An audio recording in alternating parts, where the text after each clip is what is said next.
So the Halifax market, the prices are up, the prices are down. People are saying that we're priced too high, we're back in multiple offers, there's no inventory. But the question is, what is the actual truth? Well, in this video, we are going to delve into the real estate stats, give you all the knowledge that we've got, give you advice of what's going on if you're a buyer, what's going on as a seller, and of course, everything else about Halifax stats. So what is the number one number that everybody needs to know? And of course, that is what is the average selling price right now for the month of February here in Halifax. And that came in at just over $623,000. Now, when we look at last month, that was $607,000. So we are actually up 3% on last month, which I gotta say comes as a little bit of a surprise because prices have been kind of trending down over the last few months. So to see that kind of blip back upwards in February, when it's not a particularly busy time of the year, we didn't see a ton of sales happening in February. So that meant that we're kind of going against where I thought it was going to go.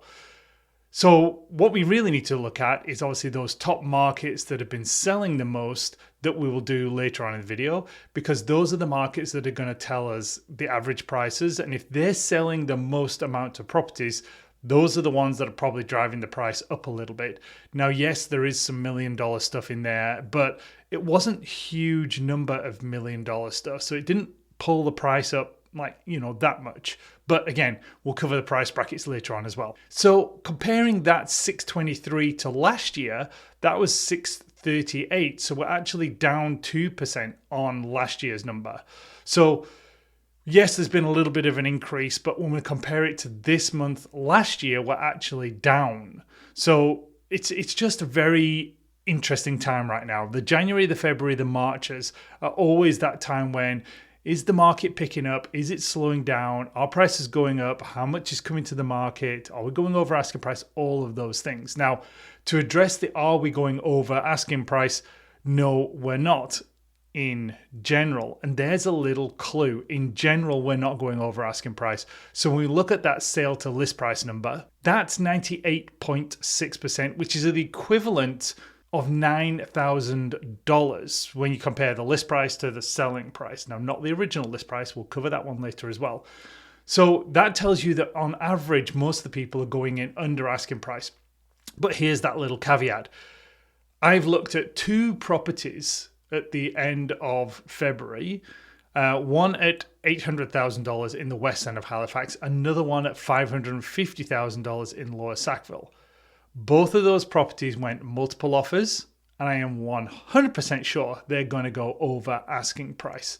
And they $800,000 is not a cheap property. So for that one to have something like 16 viewings and at least 5 offers on it, because I did go and view it, so I get told how many how many offers were on that property. That's the first one.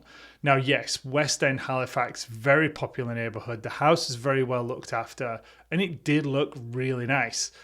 But it's going to be interesting on Friday to see what price that actually sells for. Now, the comparative of that is Lower Sackville, typically the starters market. And this one was at $550,000. And within 2 hours of it listing, there was 15 viewings scheduled. Don't know what the ending number was, but that goes to show that good properties that are priced well in good areas are getting multiple offers. So there's your first piece of advice for buyers is just when you go and see these properties, you have to have a little bit of that realism and talk to your realtor about what's really going on in that particular market for that particular property. Now, the Lower Sackville one, I got a feeling somebody's overpaid for that one because I know when I was looking at some of the numbers, how much as an offer, we would go in at like the highest number. And I think somebody went more than that. So I think someone is potentially going to get burned a little bit on that property. But the West End one, very solid property, great area. As long as they didn't go crazy, they're probably going to be well priced in that market as well for that property. Now getting into the days on market, those were 46. Now that was 56 last month. So we came down 10 days off that, but it's still like a month and a half. So it's still kind of trending into that buyer side, but there are some new construction in there and they always screw up the number. They're always like hundreds of days on market. I think one of them was like 250 days on market. So that's definitely going to skew the number.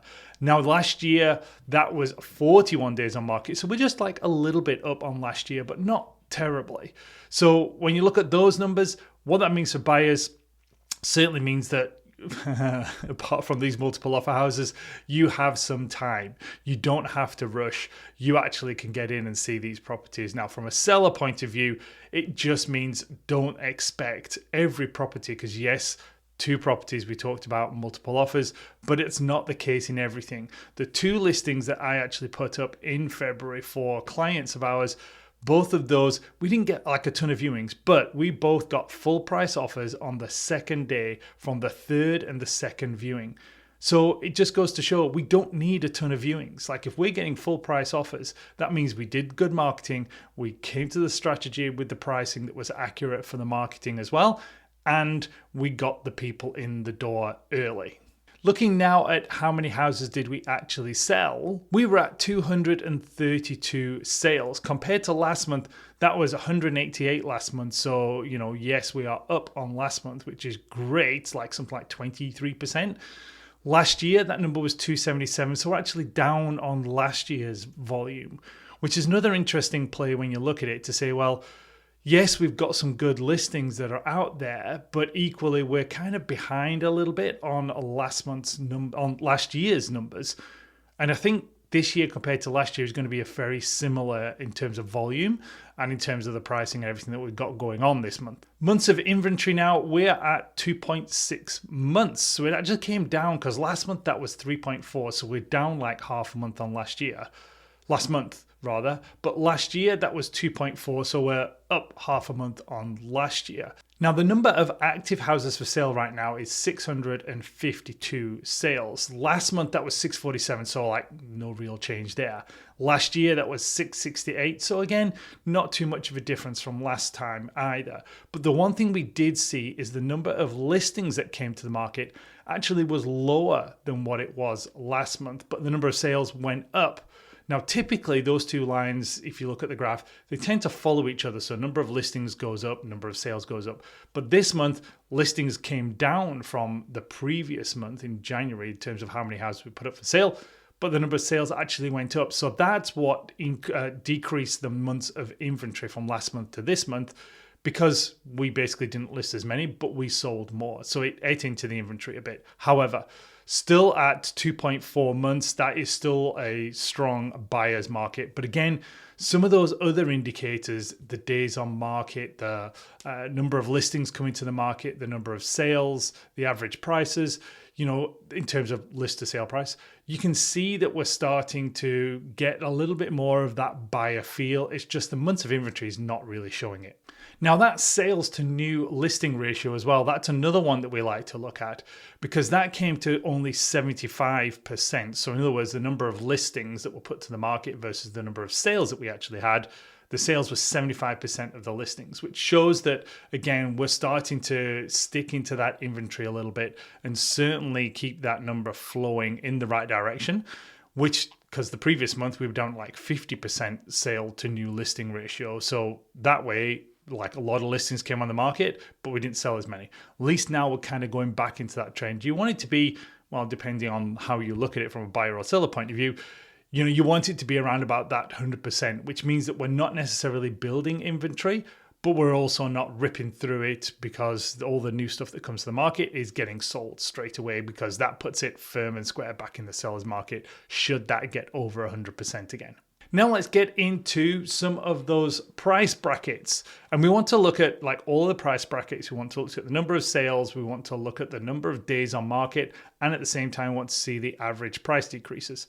Speaking of average price decrease, let's go back to the average for the whole of the Halifax market. And that for this month was $39,000 in terms of where did you originally start and then where did you get to when you got your offer accepted.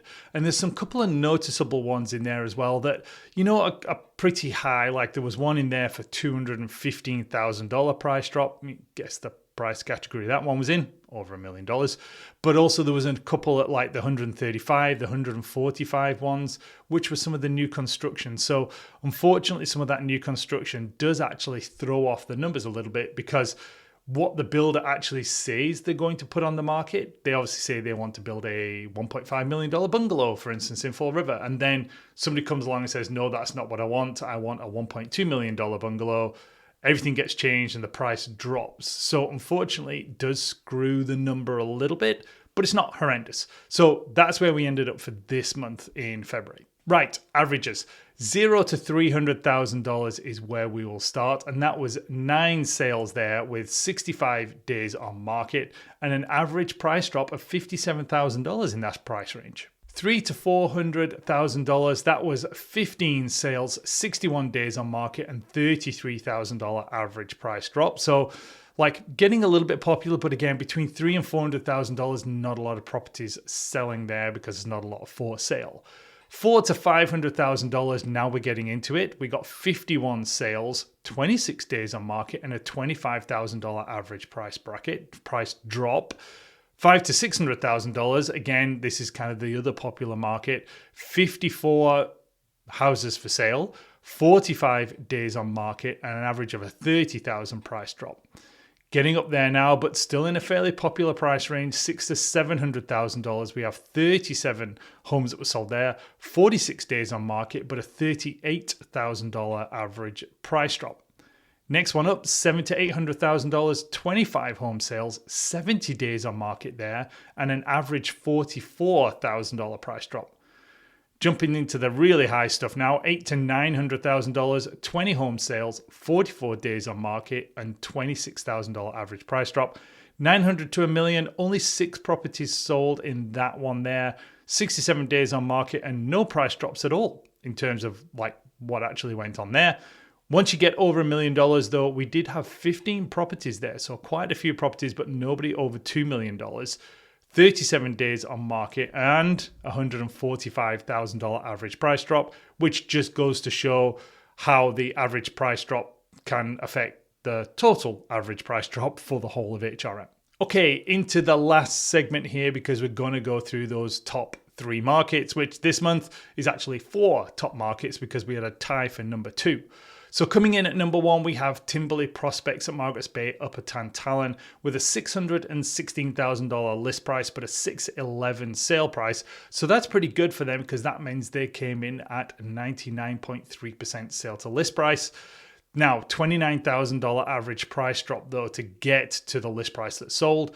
29 days on market, 29 sales in the month, 84 homes for active, giving them just about 3 months of inventory. So still trucking along pretty well in that area.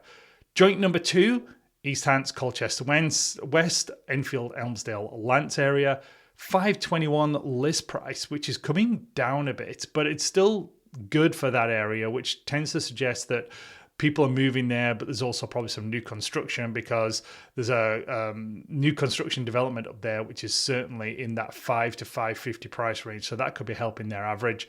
$505 average sale price, which is a $16,000 under asking, and a $26,500 average price drop. 64 days on market, 17 sales, 69 actually for sale, giving them 4.1 months of inventory. Now, jumping back into that top second spot, joint second spot, is actually Bedford. $784 list price, $776 in terms of a sale price, giving them a 99% sale to list price. Only an $8,500 price drop to actually get the property sold.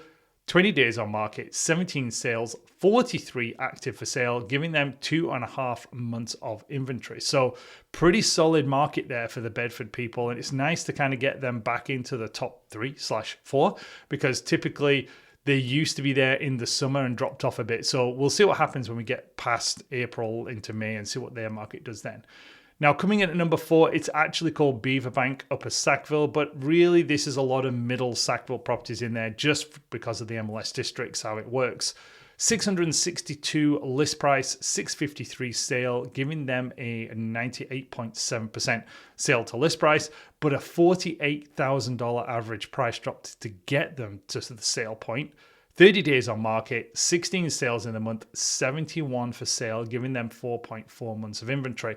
So when we talk about Middle Sackville, this is basically encapsulating some of the Indigo Shores properties. And yes, it's called Beaverbank. So there is some Beaverbank, Lost Creek stuff in there. Not a lot of Upper Sackville. It's more Beaverbank and Middle Sackville is what we should call that area. So that gives you all of the stats for the whole month and exactly, depending on your situation, whether you're a seller or a buyer, what you should be thinking about doing. So again, the seller's advice: price your property well, do some marketing that's actually going to make sure you get people through the front door.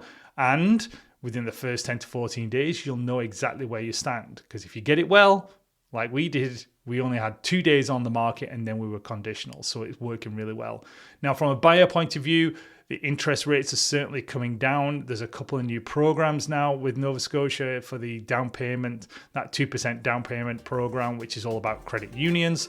But don't forget, don't get caught up in the rush of these properties that are very nice and have got a decent price tag, like the one in Lower Sackville at $550, and you end up just overbidding, and then you get into that kind of price point that when you need to sell becomes a bit of a sticky situation and an interesting conversation about where you should be priced. So that's the advice. Now, if you have any questions, definitely like and subscribe this video, and then hit us up with a comment down below and we'll get your questions answered.